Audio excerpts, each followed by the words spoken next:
للمنتخب السعودي. نبارك للاشقاء في المملكه العربيه السعوديه هذا الانتصار، ولكن الكره العرضيه والهدف الاول للمنتخب المغربي، هدف اول مع الدقيقه الخامسه عشر والربع ساعه الاولى عن طريق ابراهيم الباهري.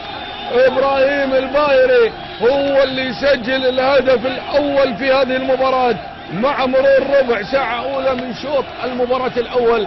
اذا هدف اول للمنتخب المغربي، وهدف بالتاكيد مبكر تماما في هذه المباراه، واول اهداف المنتخب المغربي في البطوله. شوف الكره العرضيه ممتازه جدا، ارتقاء ولا اروع، تسديده ولا ادق، ما في ادق منها ابدا بالسنتيمتر في اقصى الزاويه، ما لها حل. حارس المرمى عباس خميس الممكن يعني بكل سهوله يبعدها براسه، يثبت نفسه ويبعدها بالراس.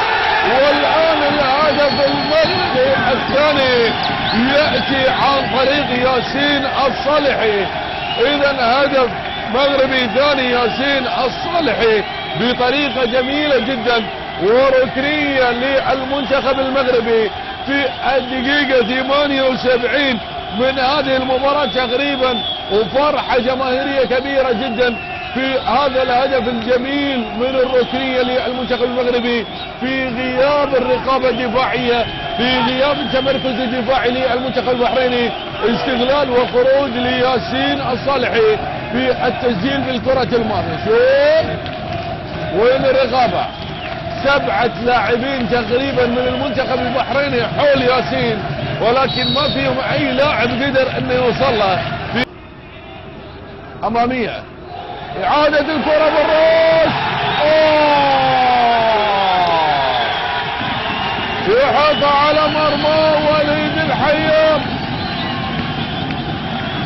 يا وليد، وضع الكرة بالراس يعني بطريقة خاطئة تماما، وسوء تفاهم بينه وبين حارس المرمى عباس خميس.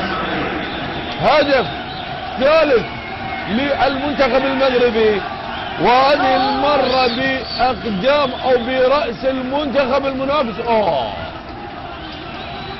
يعني إرجاع الكرة بهذه الطريقة الخادعة تماما من وليد الحيام.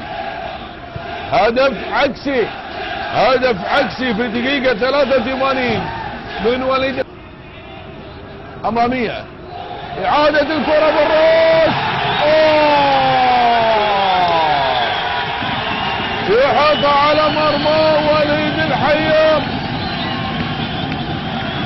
يا وليد، وضع الكرة بالراس يعني بطريقة خاطئة تماما، وسوء تفاهم بينه وبين حارس المرمى عباس خميس.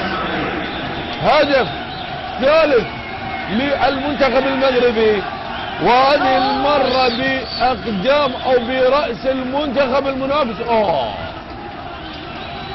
يعني إرجاع الكرة بهذه الطريقة الخادعة تماما من وليد الحيام.